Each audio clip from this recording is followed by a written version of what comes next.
अस्सलाम वालेकुम। नान खताई बनाने जा रही हूँ। नान खताई की रेसिपी आप लोगों को विदाउट ओवन के दे रही हूँ और बहुत इजी तरीके से दे रही हूँ।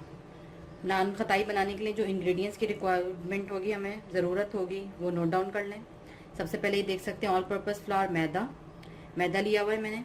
और ये मैं आपको मेजरमेंट वाले कप या मैं चीज़ें टूल्स नहीं यूज़ कर रही, क्योंकि हर किसी के पास अवेलेबल नहीं होते, तो उनको मेजर करने में प्रॉब्लम हो रही होती है। इसलिए मैं नॉर्मल जो घर में चीज़ें अवेलेबल होती हैं उससे नाप के बता रही हूँ आप लोगों को ये रेसिपी। ये देखें, ये वाला मैंने कप लिया हुआ है, नॉर्मल चाय का जो घर में कप होता है। ये 2 कप मैंने मैदा लिया है।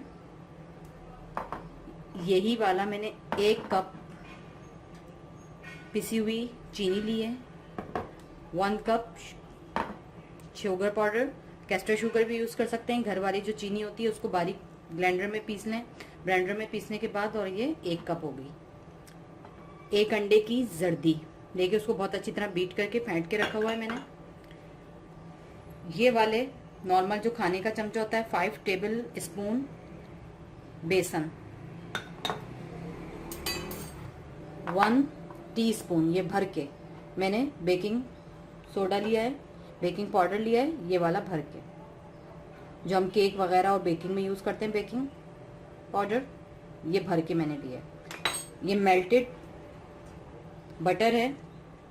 घी भी यूज़ कर सकते हैं, ऑयल भी यूज़ कर सकते हैं, लेकिन ऑयल से वो फ्लेवर नहीं आता, इसलिए मैं घी या बटर यूज़ करती हूँ। आज मैं बटर यूज़ कर रही हूँ, मेल्टेड बटर है।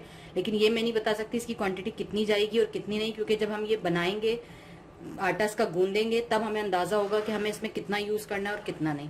अच्छा, और जो मज़ीद इसके इंग्रेडिएंट्स चाहिए होंगे, जिसमें हमें एक बटर पेपर चाहिए होंगे, एक कोई भी किसी भी ढकने को आप यूज़ कर सकते हैं, जो भगोने का ढकना होगा वो ले लीजिएगा। ये देखें, ये मैंने कढ़ाई ली है, आप किसी भी भगोने में यूज़ कर सकते हैं। ये देखें, इसके अंदर मैंने ऑलरेडी प्री हीट होने रख दिया, एक स्टैंड रख दिया, इसके ऊपर ये ढकना रख दूंगी। और ये प्री हीट 15 मिनट पहले आपने इसको प्री हीट करना है। 15 मिनट पहले ही इसको प्री हीट कर लीजिएगा, इसकी तैयारी से पहले, ठीक है। जिसमें आटा गूंदना है वो ले लीजिए एक तसला, उसमें ये मैं मैदा शामिल कर रही हूँ। मैदे के साथ ये बेसन भी शामिल कर दिया मैंने इसमें। इसी के साथ ये मैंने शुगर ऐड कर दी।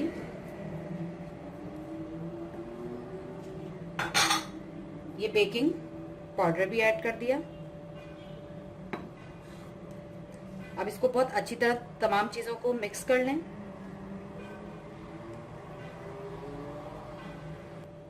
तमाम चीज़ें जब बहुत अच्छी तरह से मिक्स हो जाएं, चीनी, बेसन, मैदा, बेकिंग पाउडर, ठीक है। ये देखें, आप देख सकते हैं इसका कलर भी चेंज हो गया है।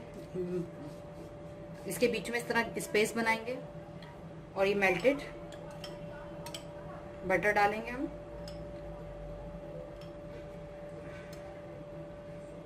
अब इसको हम गूंदना शुरू करेंगे।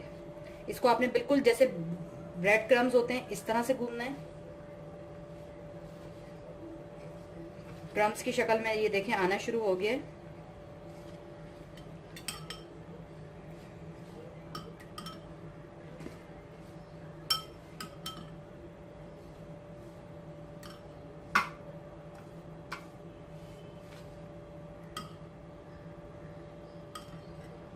मैं स्पून इसीलिए यूज़ कर रही हूँ कि अगर आप काउंट करना चाहते हैं तो कर लें स्पून, ताकि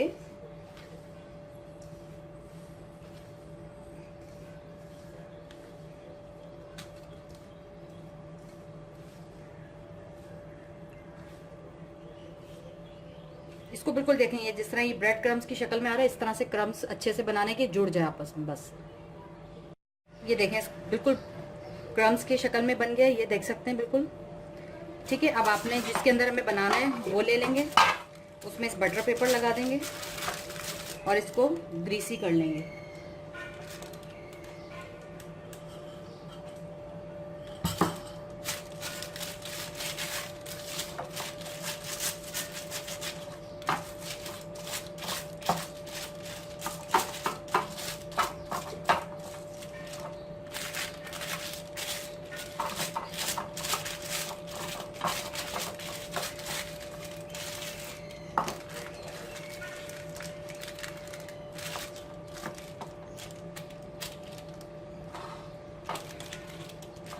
ठीक है, ये ग्रीसी कर लिया मैंने।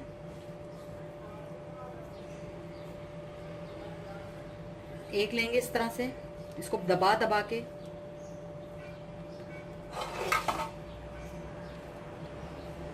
अच्छी तरह दबाना है खूब।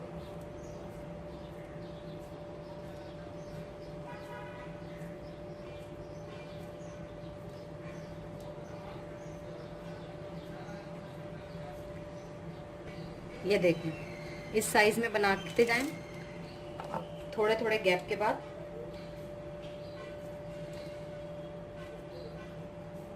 इसको बहुत अच्छी तरह से प्रेस करना है ताकि ये अच्छी सी बॉल बन सके, टूटे नहीं। 2-3 दफा।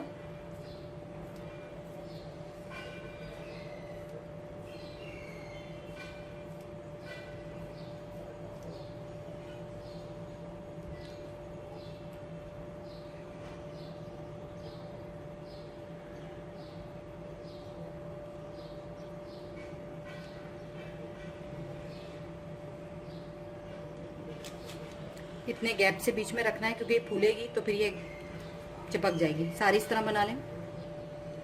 ये देखें, बहुत ज़बरदस्त सी हमारी ये शेप।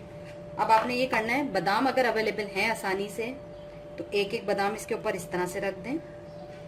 नहीं है तो कोई ज़रूरी नहीं है, क्योंकि मैं कुछ सादी भी बना रही हूँ, कुछ इसके साथ भी बना रही हूँ। ठीक है, मैंने सादी भी छोड़ दी आपकी सहूलत के लिए। अब आपने करना ये है, बहुत अच्छे से इसको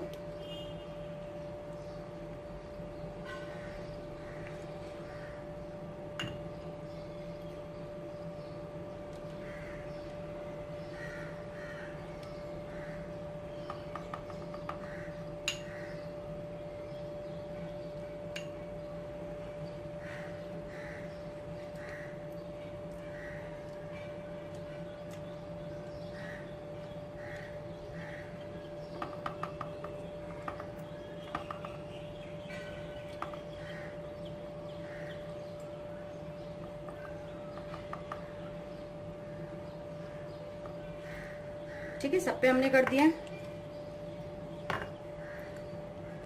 ऑलरेडी आपको पता है कि बहुत तेज गर्म हुआ हुआ है, प्री हीट है। बहुत संभल के आपने इसको इसमें रख देना है।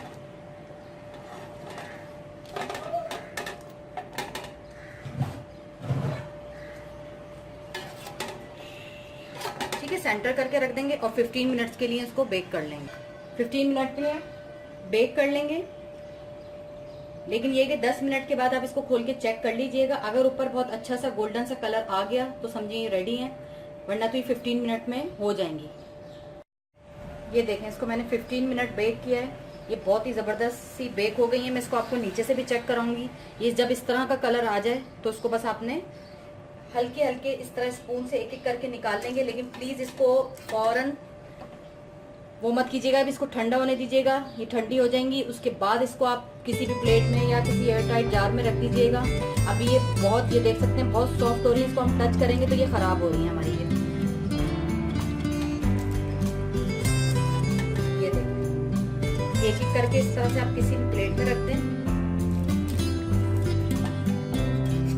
ये ठंडी हो जाएंगी, फिर मैं इसको आपको बैक से भी कलर दिखाती हूँ। परफेक्ट बिल्कुल हो चुकी है।